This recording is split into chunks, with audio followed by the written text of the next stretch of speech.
Well, it's been quite a week in the news, hasn't it? And this week in our the cycle of the church year, this week, the Sunday after Epiphany is always the baptism of Jesus. And so I want to reflect a little bit on these readings and the event of the baptism of Jesus, and then some of the events in the news this week. And there's a couple of little things that strike me uh, with these readings for the baptism of Jesus. Firstly, I want to comment on that. There's a little line in the Acts of the Apostles reading, and so often I think when we in our era, we Christians look back to those early days of Christianity, we can sometimes have the impression that, oh, whole towns and cities and the thousands were flocking to this new faith and being baptized and joining the movement and all that sort of thing. And it's simply not true in that Acts of the Apostles reading this morning in Corinth. And it's this fabulous reading about these believers. Did you notice in there, by the way, they're disciples, but they haven't yet heard anything of the Holy Spirit? Interesting little thing in there, I think. Um, but then that last line, there were about 12 of them. It's just a small group, just a little group of people, about 12 people in Corinth. And our faith, it started in little ways, um, little sort of pockets here and there. And then there's that reading from the Gospel of Mark, and Mark's telling of the baptism of Jesus. And I've been reflecting this week, holding alongside the news, the last line of that reading, this voice from heaven that says of this Jesus, with him I'm well pleased. And I've been thinking about some of the violence we saw this week and the unrest we've seen the last several months in our world. And with you I'm well pleased. And would God say that of us? There's so much stuff on the news about this storming of the American Capitol building and all of the shock and surprise. And I got to say, I'm not particularly surprised. Um, I'm. It just doesn't come as any surprise to me. I think there's been huge trouble brewing there for several months, and even the reporting of the events on Wednesday, I think that was, um, even the reports and the news reporting of it is kind of problematic. And I have found it odd that some of the most condemnatory and judgmental news reporting about the events at the Capitol, some of those same organizations, those same people, have been shockingly silent about all of the other rioting and violence and of the last several months. And I don't know, it seems to me that if we believe violence is wrong, that means violence is wrong. It doesn't mean we get to pick and choose which violence is okay. Either violence is wrong or I don't know. There's just something kind of odd in there. And then when I say some of the reporting, even on CBC radio, I heard a psychology expert on and talking about um, these folks, the folks who were involved in that, and folks of a particular political persuasion, and that as stupid people, duped people, and just the and I thought, oh my goodness, can you hear how insulting that language is? Maybe that has to do with what some of the anger is about. And it seems to me that that goes to the heart of what is not happening in this current situation, and I think hasn't been happening for a long time. Is people actually genuinely listening to each other, people genuinely being present with each other.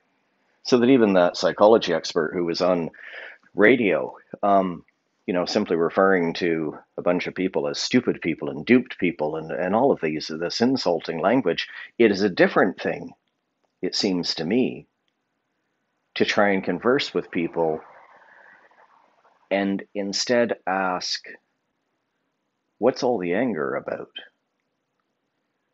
What is all the hurt about?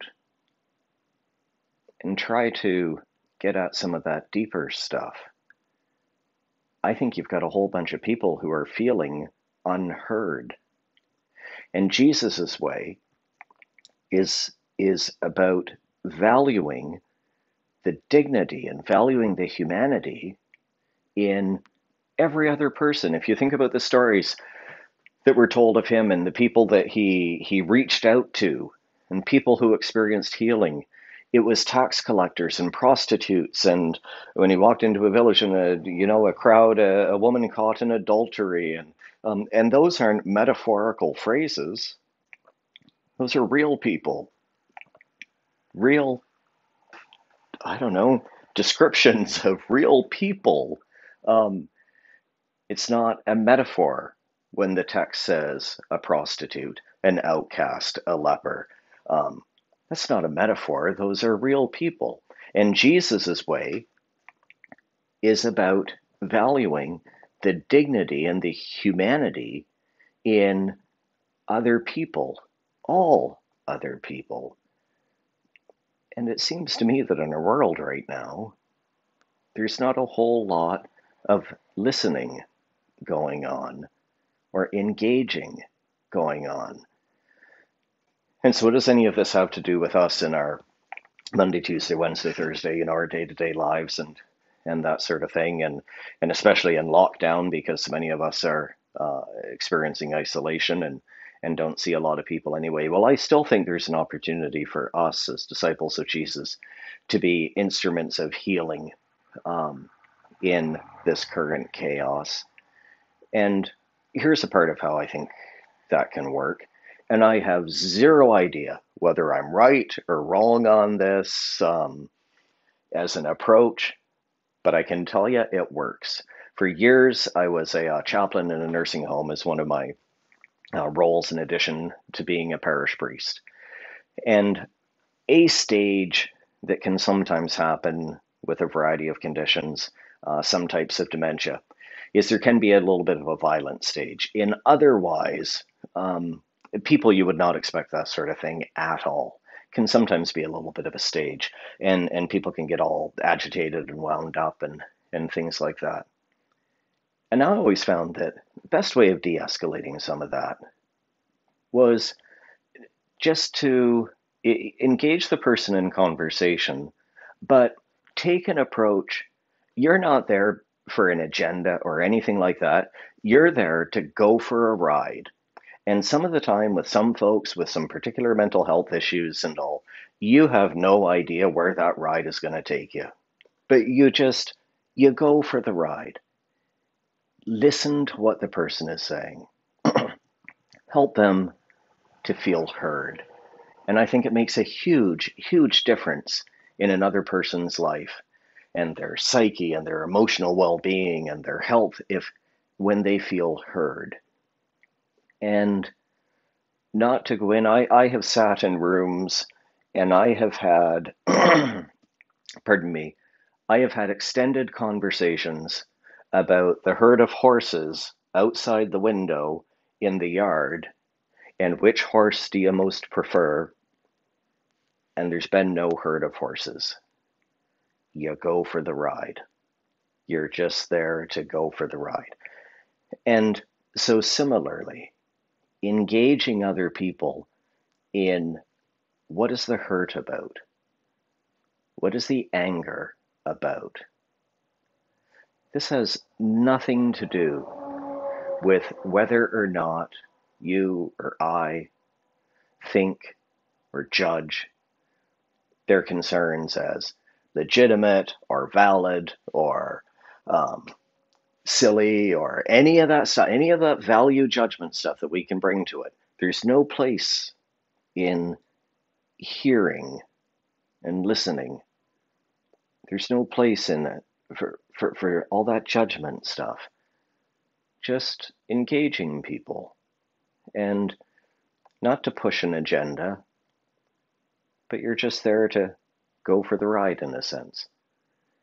And so that's something that these readings about the baptism of Jesus say to me, is it's that phrase about, with you I am well pleased. And I can't imagine God being very pleased, or Jesus's way being much followed in either the violence, the protests, the riots, all through the summer. I mean, Portland still, the same day as all this stuff was going on in Washington at the Capitol building, the Portland stuff was still going on, and more people harmed and vehicles burned and all that stuff. There's so much violence. And we can be agents of healing in some of that. But all of the name calling and the judgment, and it's even leveled by the so-called experts and media folks and that, it's not going to bring healing. But Jesus's way does. Jesus's teachings do. He has a way forward for us. And it's not actually that tough. Amen.